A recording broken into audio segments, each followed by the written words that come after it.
자, 여러분 안녕하십니까? 지금은 부동산 투자에 관심이 있는 사람이라고 한다면 세종시 부동산 투자에 많은 분들이 관심을 갖고 있습니다.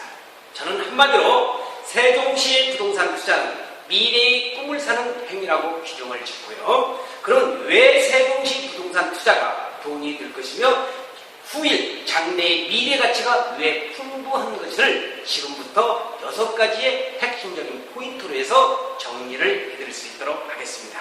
자, 세종시 투자는 미래의 꿈을 사는 행위로서 세종시 부동산의 투자 전략의 핵심적인 6가지 포인트, 바로 6가지 포인트가 무엇이냐, 그걸 가지고 여러분들에게 오늘 강의를 진행할 수 있도록 하겠습니다. 먼저 6대 핵심적인 포인트에서 가장 첫 번째는 정부의 36개의 행정기관과 16개의 국책연구원이 들어온다는 것이죠. 부동산 투자에 있어서 정부의 투자기관, 정부의 행정부서가 옮긴다는 만큼, 옮기는 것이, 이전하는 것이 그만큼 호재인 것은 아마도 많은 분들이 다 아신 내용이겠지만, 우리가 2013년도의 기준을 봤을 때 대한민국의 부동산의 가장 가격이 오른 것은 누가 말하고, 첫 번째는 세종시입니다. 두 번째는 제주도, 세 번째는 경기도 평택, 네 번째 경상남도 거제, 다섯 번째 경상북도 안동, 여섯 번째 충청남도 홍성을 꼽고 있습니다. 자, 그러면 다섯 번째, 여섯 번째 경상북도 안동과 충청남도 홍성이 그렇게 가격이 오른 이유는 뭘까요? 바로 경상북도 안동은 경상북도 도청이 들어가고 충청남도 홍성은 충청남도 도청이 들어가기 때문에, 그러면 여기는 도청보다도 맘모스급으로 더 큰 국무총리실을 위주로 해서 36개의 정부 행정기관과 16개 국가가 운영하는 정부의 국책연구에 들어간다는 것, 아주 핵심적인 첫 번째 핵심 포인트가 되겠습니다. 두 번째입니다. 두 번째, 행정중심복합도시가 연결되어 있는 세종시는 행정중심도시고 명분도시고 교육의 도시면서 자급자족의 도시가 만들어진다는 것 참고적으로 알아두시기 바랍니다.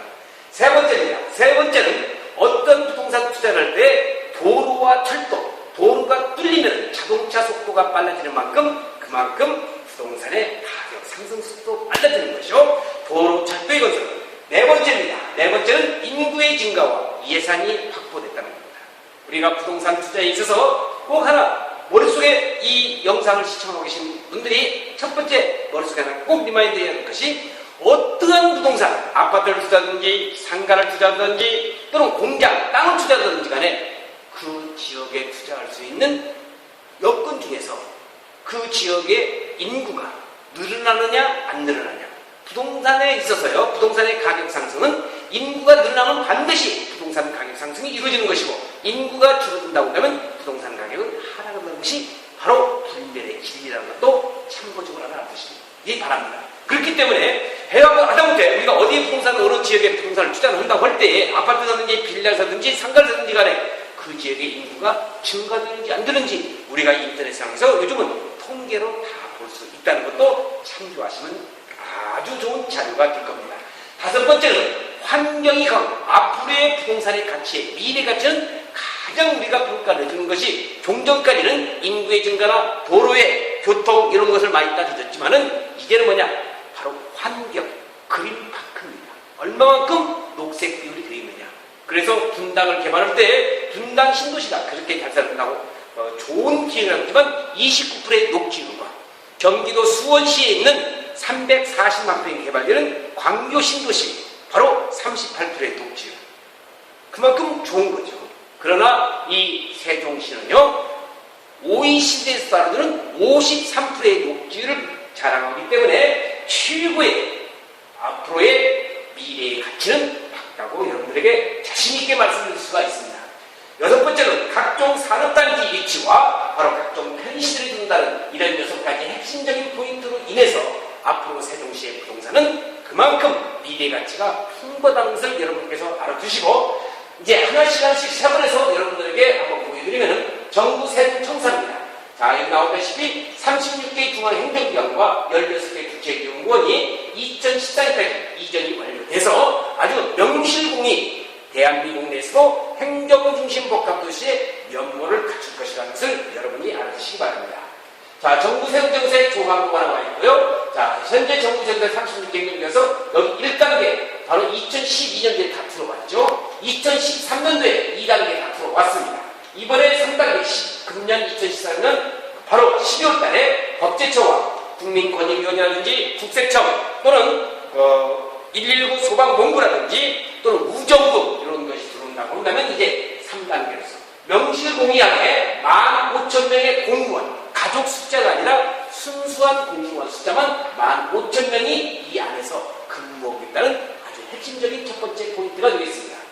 그 이외에 또 16개의 국책연구원이 금년 2014년까지 다 들어온다는 것도 참고적으로 알아주시기 바랍니다. 자, 행정중심복합도시고 명품도시입니다.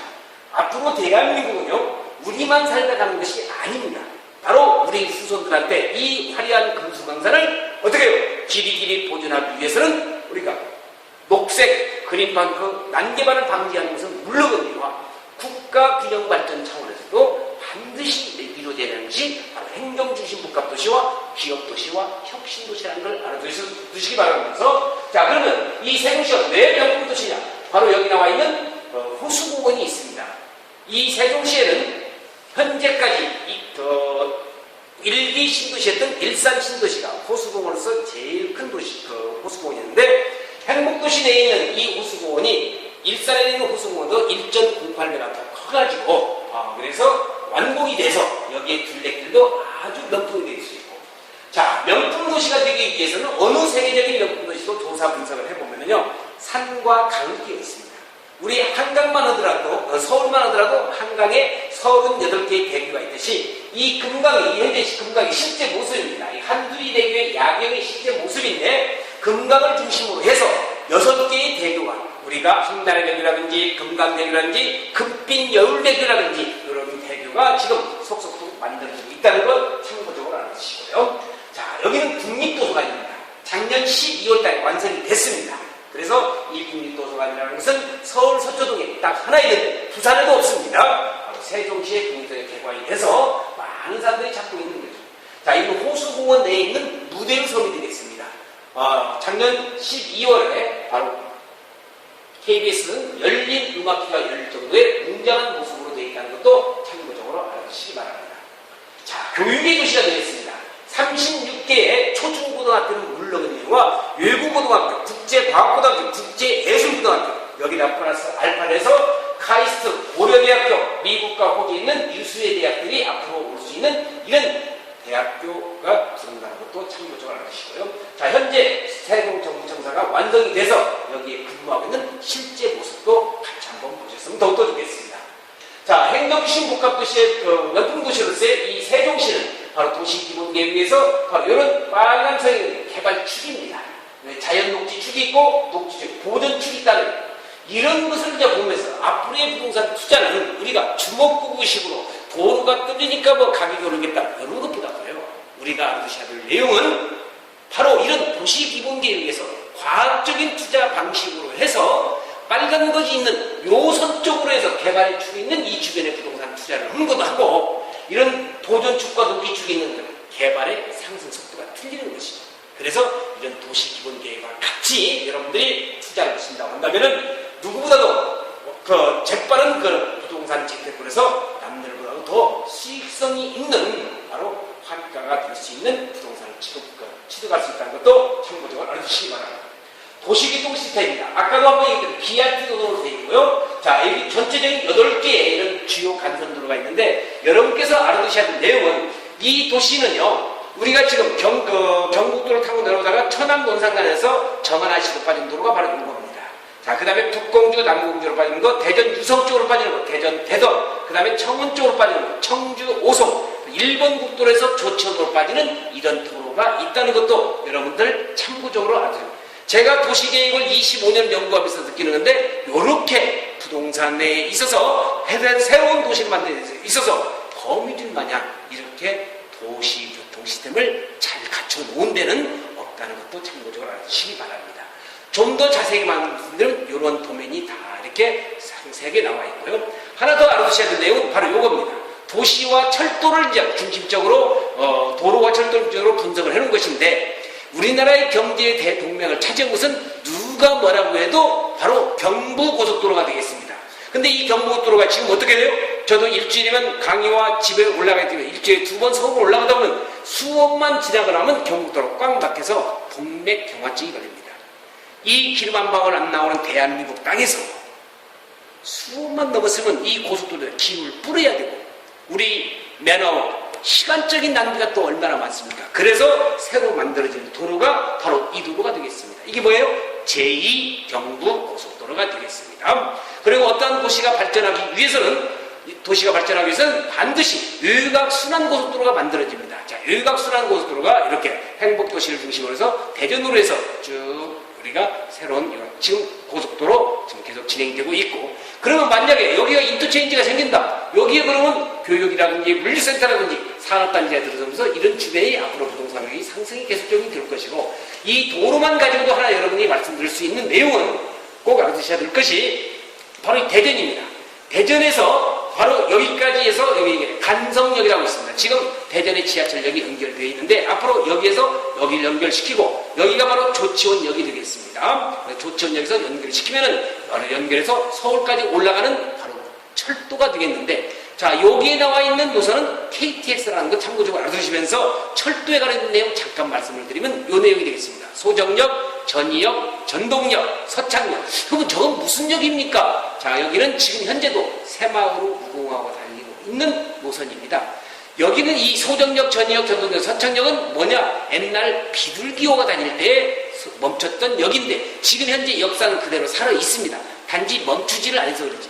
그래서 서울역에서 전철을 타면 천안까지 와서 바로 지금 아산온천하고 신창역까지 빠져져 있는데 여기서 바로 옆으로 해서 소정역, 전이역, 전동역, 서창역을 연결시키면 바로 이쪽이 바로 뭐게 되겠어요? 이게 바로 우리 수도권 또는 부동산 투자들이 가장 좋아하는 역세권 투자가 된다는 것이죠. 특히 이 서창역은 충북선하고 연결이 되면서 바로 조치원으로 바로 연결이 되는 이 서창역은 또 철도의 환승지역으로서 여러분들이 많은 관심을 가져주셔도 절대로 손해가 볼 수 없는 바로 서창역 주변도 관심을 가져야 될 부분이 아닌가 싶습니다. 자, 도로와 철도에 이어서 세종시에 대한 인구 현황입니다. 여러분들이 알아두셔야 될 내용이, 자, 인구입니다. 대한민국에서 부동산 투자의 가장 핵심적인 요소, 아까도 말씀드렸지만은 인구가 증가하면 부동산이 오릅니다. 2013년도에 10만의 인구가 2015년도에 27만이 되는 겁니다. 무려 2년 사이에 16만 명이라고 한다면 우리가 지방에 있는 한 개의 시가 새로 생기는 겁니다. 2030년까지 전체적인 세종시 인구 80만 명, 행복도시 내에 50만 명, 자, 이런 인구 전망을 세종시가 내고 있다는 객관적인 자료도 여러분들이 참고를 해주시고요. 다섯 번째, 환상형 도시 구조로 되어 있다는 겁니다. 바로 행복도시 2200만 평의 범위는요, 바로 332수로 되어 있는 풍수지리학자들이 아주 천혜의 명당자라고 있는데 어떤 것이 천혜의 명당이고 어떤 것이 삼산이수냐? 삼산이라고 하는 것은 바로 원수산입니다. 이게 전월산입니다. 이게 귀화산입니다. 그 다음에 이게 금강입니다. 미호천입니다. 그래서 세 개의 산과 두 개의 강으로 연결해서 삼산이수의 땅이고요. 다시 한번 여기는 환경에서 산으로 환사경으로 둘러싸였던 천혜의 명당자리라는 것도 여러분들께서 참고적으로 알아두시면 좋겠습니다. 여섯 번째, 세종시 주변의 산업단지의 관광지입니다. 제약, 국제과학 또는 LED라든지 이런 여러 가지 산업단지가 들어서는데 하나 알아두실 것이 박근혜 대통령이 국제과학별도단지 이 주변이 앞으로의 부동산 투자에 또 관심의 포커스가 좀 집중돼야 될 지역이고, 여기뿐만이 아니라 전체적으로 산업단지가 생기는 관광지, 그래서 향후 집가가 상승되는 산업단지 주변과 이런 대육관리 지역에 부동산 투자자들이 관심을 가져주신다고 한다면 상당한 투자의 정보로서의 여러분들이 부자 되는데 한 걸음 더 빨리 나갈 수 있다는 것도 참고적으로 알아두시기 바랍니다. 자, 그러면 이제 세종시에 2030 도시기본계획이 있습니다. 옛날과 같은 이제 주먹고기 투자가 아니라 과학적인 투자 반성을 한다고 한다면은 도시기본계획 정도는 새로 알아둬야겠죠. 바로 2013년도 2월달에 발표되어 있고 2014년도에 다시 도시관리계획이 나올 겁니다. 자, 그러면 도시계획의 미수립 지역이 도시적으로 편입되면서 확장될 예상지역이 어디냐? 자, 도시계획의 기초만 이해한다고 하면 세종시 토지투자의 가장 핵심은 뭐냐? 도시지역으로 편입될 지역이 어디냐? 그래서 저는 도시계획을 25년 연구한 사람으로서 과학적인 투자 방식으로 해서 바로 이런 도시계획에 편입될 지역, 예를 들어서 우리가 전이나 달이나 임야를 샀는데 이러한 땅들이 도시지역으로 편입되면서 주거지역, 상업지역으로 바뀌더라. 돈 되겠습니까? 안 되겠습니까? 바로 그런 땅들이 어떤 거냐? 이런 것만을 전문적으로 연구하면서 저는 세종시 연구소에서 여러분들의 부동산 재테크를 남들보다도 더 과학적인 투자 방식으로 하고 있다는 것을 참고적으로 알아두시기 바랍니다. 자, 그러면 이제 결론적으로 뭐냐 이제 결론에 제가 말씀드리고 싶은 건 세종시 투자는 단수 좋습니다. 자, 그리고 이 세종시 투자는 집가상승세는 가히 폭발적으로 이루어져 있고 또 박근혜 정부의 가장 핵심적인 공약이 뭐냐? 국토의 균형적인 발전으로서 세종시를 원하는 대로 발전시키겠다는 겁니다. 그래서 결론 한마디로 말씀드린다면 세종시 저렴한 토지를 빨리 매수해서 가격의 상승폭을 높일 수 있는 그러한 부동산 투자를 해서 여러분들이 부자가 될 수 있는 그런 여건을 가질 수 있다는 것을 말씀을 드리고 마지막 멘트입니다. 땅은 절대로 부동산은 거짓말을 하지 않습니다. 세종시 부동산은요, 땅 중에서 그린벨트를 사도 저는 은행 금리보다도 높게 상승한다는 것은 저는 확신을 합니다. 그렇지만 우리가 은행 금리를 보고 부동산 투자를 할 수 있는 건 아니잖아요. 어떠한 부동산에 투자했을 때 우리가 2배, 3배, 10배 올 수 있는 부동산이 어떤 옛날 같은 주먹보고 방식이 아니라 과학적인 투자 방식으로 해서 도시 기본 계획과 도시 관리 계획 또 이 부동산의 미래 가치를 평가를 해서 좀 더 다른 데보다도 부동산 가격이 상승할 수 있는 지역을 전문적으로 연구를 하고 있는 이 연구소에서 여러분들과 같이 부동산의 꿈을 같이 펴나갈 수 있는 그런 기회가 되기를 간절히 바라면서 한마디로 세종시의 토지자는 미래의 꿈을 사는 행위이다. 이것을 강조를 하면서 오늘의 여러분들과 같이 동영상을 간단히 동영상을 통해서 여러분들에게 세종시 투자에 대해서 말씀드렸습니다. 세종시에 대한 6가지 핵심 포인트 잘 이해하시고 투자를 하신다면 여러분들이 부자로 될 수 있는 길은 한 걸음 더 남들보다도 빠르다는 걸 명심하시고 세종시 부동산 투자로 여러분들 부자 될 수 있도록 부탁을 드리면서 이만 마칠 수 있도록 하겠습니다. 대단히 고맙습니다. 감사합니다. Puis, Dieu, 그거 아니 이건 너 주지 당이